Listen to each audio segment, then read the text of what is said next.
So recently I had a question about rancid fats. Are they harmful? Do I have to worry about them? Let's talk about that.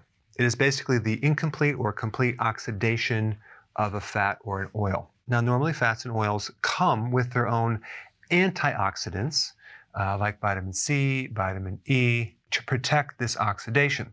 But when something is either exposed to light or oxygen or heated or processed, you can start to destroy these antioxidants and create exposure to the delicate oils, and then they can actually start breaking down. And especially the unsaturated fatty acids. Saturated fats don't normally turn rancid because they're more saturated, they're more preserved.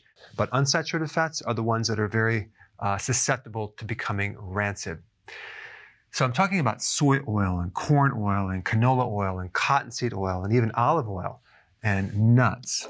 So if you have these oils sitting on your shelf for a long time in your cupboard and they've already been opened, exposed to oxygen, they can turn really rancid. And I think pretty much everyone has some supply of certain nuts, whether it's walnuts or pecans or almonds, sitting in their cupboard that could be sitting there a bit too long. When an oil becomes rancid, it gives off a certain smell or taste. Sometimes it's musty, sour, bitter, metallic, but you'll identify it. But here's the thing, it's actually pretty toxic to the cells and even your genes. But of course, I'm talking about consuming them in, somewhat larger amounts. But even a small amount can irritate certain parts of the body, especially this first part of the small intestine, the bile ducts. It can create inflammation. It can create irritation and make it feel like your gallbladder is swollen. So mainly these oils can create a lot of inflammation in the body and free radical damage. And the big problem is so many people are consuming massive quantities of rancid oils without really even knowing it. For example, these oils right here, soy, corn, canola, they're all in the grocery stores, pretty much make up certain ingredients in over 60% of the foods in the grocery store. So you're constantly getting exposed to these oils, which are a lot of times rancid. Not to mention, you go to a restaurant, okay? And they're gonna actually reuse a lot of these oils over and over and over if you're consuming deep fried products.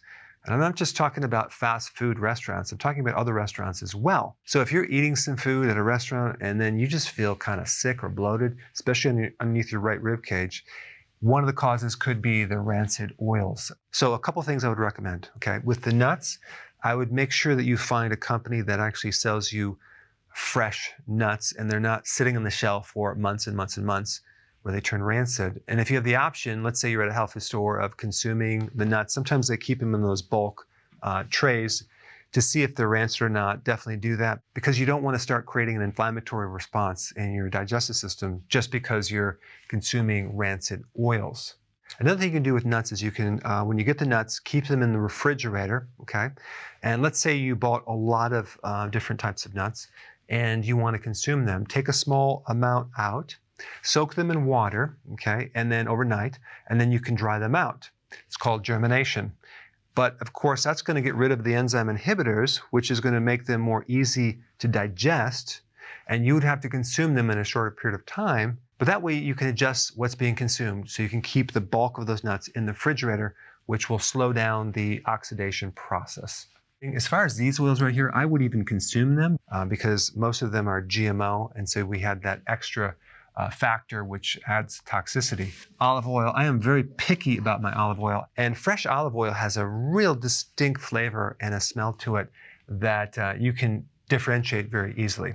Anyway, I have another interesting video on oils that I think you'll like. Check it out.